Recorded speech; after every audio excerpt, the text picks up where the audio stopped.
Oh, yeah. Thank you, Scott. Keep it glued to NFL Network the next couple of days. We're all going to be talking about all the football. Yep. We want to go right into a segment we call 2-Point Conversing. If you guys don't know, I spent my career in the press box and on the field as a reporter. Nate spent it on the field with a different perspective. We agree a lot. Sometimes we don't. Yeah. We have a segment we call 2-Point Conversing. I'm going to say a statement, Nate. You tell me if you agree with it. Okay. Disagree with it. First statement. Lamar Jackson's the MVP 2019. Fact or fiction? I'll say fiction, just for the simple fact that we keep disrespecting Russell Wilson. Russell Wilson is out in Seattle balling year after year, and we don't give him the credit he deserves. All right, so let me break this down. He has the same record as Lamar Jackson. Okay, check. He has the same amount of touchdowns with fewer interceptions. Check, check. And he also has 500 more yards passing. I mean, he's clutch. 9 of his wins are one-possession wins. He has 5 game-winning drives this season. That's the high. So why are we not mentioning his name as an MVP? Not MVP candidate, the front runner. That's fair. And I'll say Russell Wilson deserves to be in the conversation every year, and he's a Hall of Famer. And there's nothing. This is the year of Lamar Jackson. Sometimes it's not just about the stats and the wins. It's about what is the ethos of the league. Last year it was Mahomes. That was the ride we were on. It would be criminal for us to deny that this is the year of Lamar Jackson based on looking at what Russell Wilson is doing as well. Look, Russell's great, no doubt. 2019 thus far has been Lamar Jackson's season. To deny that would be false. It's a great season, and he has to maintain this through the rest of the year. We know that Russell Wilson will. It's just like it's being sunny every single day, and by the 10th day, you don't recognize the sun just because you're used to it. Just because we're used to Russell Wilson being successful doesn't mean we can't recognize it. Russell Wilson is playing at an unbelievable level. Without Russ on that team, just like without Lamar, both of those teams will be struggling. So let's consider Russell Wilson as the front runner of MVP. I saw Lamar go into Russell's building and beat him. You saved that for last, didn't you? I had that in my back pocket. That was good. All right, Nate. There's some things that you say that are in the show, and I kind of just am like, what? And we got to talk about that later. Okay. Monday, we're doing the highlights, and Nate said something a little shocking while describing the Buccaneers quarterback. Let's hear. Jameis Winston, regardless of the turnovers, he's been balling out this year. Has he, 7 games with 300 yards passing. This is a numbers game, Strakes. I don't know what I think yesterday, Bill Simmons was saying he's the most exciting player in football. Yeah, It's just so boom or bust. It's great TV. Strakes, this is what you get from Jameis Winston. You can say whatever you want about his turnovers. He puts up numbers, bro. All right.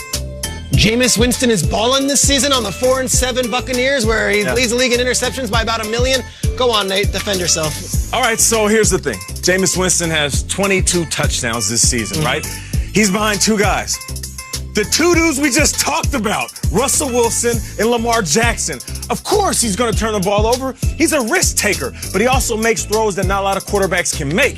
He's averaging 308 yards a game. That's only behind Dak Prescott, who leads the league in passing. And you mentioned Russell Wilson and Lamar Jackson going up there and beat him. Jameis Winston battled with Russell Wilson, lost in overtime, and his defense gave up 40 points. I get it. You got to put some blame on him because he turns the ball over. But as far as making throws and putting up numbers, you got to recognize it as that, man. He's balling. Come on.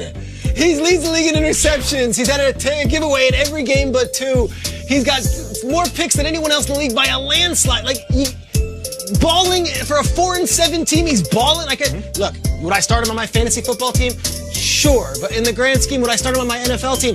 How many times have we seen this? You really think he's balling this year? 4 wins. In a day and age where offensive coordinators, head coaches aren't afraid to... He throws the ball away. Pick 6 right away. Cool. They start the game. They're playing against... Okay, here we go against the Falcons. First play, interception. It's like a no-brainer. Jameis Winston... I'm just fed up. He's balling? Jameis Winston can throw 10 interceptions. If Bruce Arians ain't taking him out, I'm not questioning the almighty Bruce or Bruce Almighty. All right. Balling. He's balling. He got 22 touchdowns. Who's not balling? Hey, the bums that are behind him in touchdown stats. See what I'm saying? Jameis. All right. We saw Baltimore roll on Monday night against the Rams. I think we both agree that right now, if you were to power rank the AFC, even though the Patriots have a better record, you might say the Ravens are the top team in the conference. So I ask you, come January, come the playoffs, we already saw some teams play them. Who has the greatest ability, or who is the biggest threat to the Ravens in the AFC? I'm going to say the Patriots. It has to be, right? I mean, you got to respect them for their record. I get it. They took that hard L to the Ravens. But when it comes down to the record and where teams might be playing in the AFC playoff race, they're going to have to go to Foxborough, fam. And they haven't lost a home game in the playoffs since 2012. I think Lamar Jackson was drinking out of a juice box and still having recess back in 2012. So they're the best at self-correcting. I say it all the time. This is chess, not checkers. Okay, checkers, Lamar Jackson, they jumped the Patriots during the regular season. But it's going to be a chess game in the playoffs. You know, I hear you 100%, and it's very tough to pick against the Patriots. Right. I've seen Mahomes go up against the Ravens twice, and I've seen Mahomes beat Lamar twice already in my life. And I know both those games were in Arrowhead. I wouldn't sleep on the Chiefs because you know what the Chiefs can do? They can score points. I don't know if the Patriots can score points. Hey, now listen to me. I know their defense has given up a lot, and I understand. But they've already beaten Lamar this season. They've seen Lamar this season. And at no point do I think anyone can just say, okay, slap your fingers and stop Patrick Mahomes. I've seen the Patriots offense be stopped. We know the Ravens are going to score a lot of points. Someone's going to have to outscore them. Does New England have the opportunity and the weapons to put up the firepower to score more than the Ravens? I don't know. Chiefs? Yes, they do. I've seen it. Okay. I see the Chiefs score. You can say that. Maybe the Chiefs have a better offense than the Patriots, but there's no way their defense stacks up to the Patriots. Okay, the Patriots' defense will self-correct. Lamar Jackson will cut through that Chiefs defense like you're cutting through that thin sweater right there. Oh, man, what's the temperature? Hey, turn the heat up here for sure.